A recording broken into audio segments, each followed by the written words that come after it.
변호사와 의뢰인을 연결시켜주는 법률 플랫폼 로톡을 둘러싸고 대한변호사협회와 로톡 사이에서 고소와 고발이 이어지고 있습니다. 급기야 변협이 로톡에서 활동하고 있는 수천 명에 달하는 변호사들에게 로톡을 즉각 탈퇴하지 않으면 징계하겠다고 압박을 하고 있는데요. 변호사 자격 박탈 카드까지 내건 변협의 초강수에 일부 로톡 가입 변호사들은 로톡을 탈퇴하는 움직임도 보이고 있습니다. 관련한 내용은 취재 기자와 함께 이야기 나눠보도록 하겠습니다. 박미라 기자 나와 있습니다. 일단 저도 광고나 언론 통해서 이 로톡에 대해서 많이 좀 접하고 또 듣게 되는데 지금 로톡이 구체적으로 어떤 서비스를 취하고 있고 또 얼마만큼 언론에서 회자되고 있는지 이것부터 한번 설명해 주시겠어요? 로톡에 대해 설명드리기에 앞서 제가 앵커한테 질문을 하나 좀 드려보겠습니다. 예. 법적인 도움이 필요할 때 변호사를 저희가 먼저 좀 찾게 되잖아요. 예. 그러면 어디서 가장 먼저 찾아보실 것 같으세요? 이론적으로는 법무법인에 연락을 해야 되겠지만 솔직히 말씀드리면 엠포털의 지식인에 먼저 물어보지 않을까 싶은데요. 네, 제가 시민들한테도 똑같은 질문을 한번 드려봤습니다. 한번 보시죠. 법률 상담을 아니라 받으시러 가신다. 그러면 혹시 가장 먼저 어디를 먼저 알아보실 것 같으세요? 지인, 또는 네이버? 아마 맨 처음에 인터넷 아닐까요? 친지한테 물어보고 그래요. 일단은 기본적으로 인터넷에서 이제 변호사분들 그런 거 보죠. 변호사 사무실 가보겠죠? 보시는 것처럼 그 지인에게 물어보거나 아니면 인터넷을 통해 먼저 알아본다는 대답이 가장 많았는데요. 하지만 이렇게 살펴본다고 해도 로펌수가 워낙 방대하다 보니 또 어느 로펌을 가야 하는지 또 로펌에 소속된 변호사 중에서도 자신에게 맞는 변호사는 누구를 선택해야 될지 곤란할 때가 많다고 합니다. 이런 어려움을 풀어보겠다며 나온 게 법률 서비스 로톡입니다. 스마트폰으로 손쉽게 검색해서 다양한 변호사를 만날 수 있게 해주겠다는 건데, 그런데 이 국내 최대 변호사 단체인 대한변호사협회가 로톡의 이런 영업 방식에 문제가 있다며 즉시 영업 중단을 할 것을 요구했습니다. 현재 로톡에 가입한 변호사들에게도 사실상 징계에 착수한다는 메일까지 보내는 등 초강수를 내놓은 상태입니다. 제가 박 기자 질문에 너무 허술한 대답을 하지 않았나 걱정을 했는데 많은 분들이 그렇게 생각하고 있군요. 네. 이미 인터넷을 통해서 먼저 검색하겠다라는 분들이 많고 그것을 해결하기 위해서 도움을 주기 위해서 로톡 서비스가 있는 건데, 그렇다면 변협이 지금 로톡에 대해서 지적하고 있는 부분은 어떤 부분입니까? 일단 변협은 로톡을 불법이라고 보고 있습니다. 변호사법에서 금지하고 있는 법조 브로커 역할을 하고 있다는 겁니다.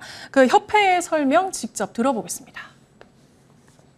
자본과의 연계가 이루어져서는 참 공적인 업무, 정의를 수행한다는 그런 의미를 살릴 수 없지 않나. 그리고 그렇기 때문에 더더욱 시장을 망가뜨릴 수 있는 그런 자본이 시장에 잠입해서 시장을 망가뜨리는 그런 구조는 막아야 되는 거라서. 변협 측의 주장은 이렇습니다. 공익성이 요구되는 법률 시장에서 수익망 추구하는 민간 자본이 장악해서는 안 된다는 겁니다. 로톡도 쉽게 물러서지는 않고 있는데요. 강경 대응에 나서고 있는 상태입니다. 제가 로톡 측 입장도 들어봤습니다. 시대에 착오적이고 국민들의 법률 서비스 접근성을 저해하는 부당한 행위라고 생각을 합니다. 그래서 변호사협회에서는 로엔컴퍼니와의 대화는 거부하고 협회 내부 회원들을 징계하겠다고 협박해서. 양측의 갈등에 대해서는 들어보셨는데 법조계 안에서의 내부 분위기도 좀 중요한 것 같습니다.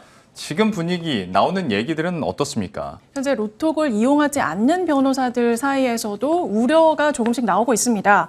공익성과 공공성 관점에서 자본의 종속을 우려하는 변협에게 공감은 한다면서도 납득할 만한 대안을 제시하지 않고 무조건 안 된다.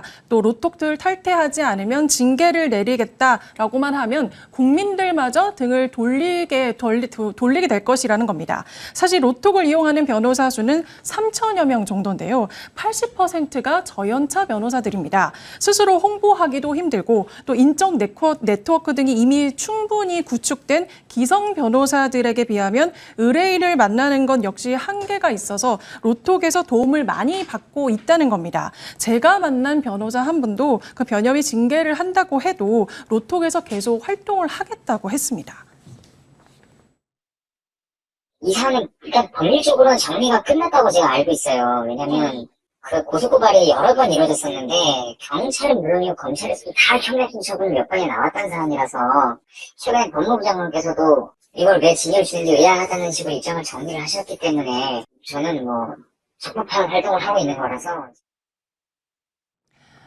변협 측이 이런 의견을 반영을 해서 그 이익 추구하는 거리가 먼 공공 플랫폼을 자체적으로 만든다고 했는데요. 그 노웅래 의원에 따르면 내부에서 플랫폼을 도입을 했을 때 실제 최저 5만 원의 상담료를 받고 무료 상담은 금지하는 것으로 드러나면서 논란이 되고 있습니다. 그러면 이건 또 다른 형태의 사익 추구가 될 수 있는 건데 공공 플랫폼을 만들겠다라는 말과는 좀 대립이 있는 것 같고요. 실제로 그 징계 얘기가 나왔으니까 그러면 로톡에 가입한 변호사들을 다 징계할 수 있는 건가? 이것도 좀 의문이긴 하고 합의점은 지금 찾을 수 있는 상태입니까?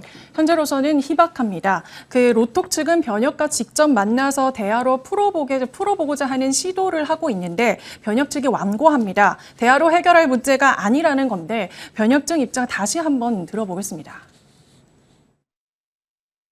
저희는 뭐냐면 로톡이랑 협상할 문제가 아니에요. 이거는 막아야 되는 거예요. 저희는 법조 단체이기 때문에 법의 판단을 받아야죠. 변협 측이 언급한 그 법의 판단이라는 거는 헌법소원을 말하는 건데요. 앞서 로톡은 변호사 60여 명과 함께 변협을 상대로 헌법소원을 제기를 한 상태입니다. 이와 함께 공정거래위원회에서도 로톡을 운영하는 로엔컴퍼니가 변협을 신고한 사건에 대해서 법 위반 여부를 검토하고 있는 상황인데요.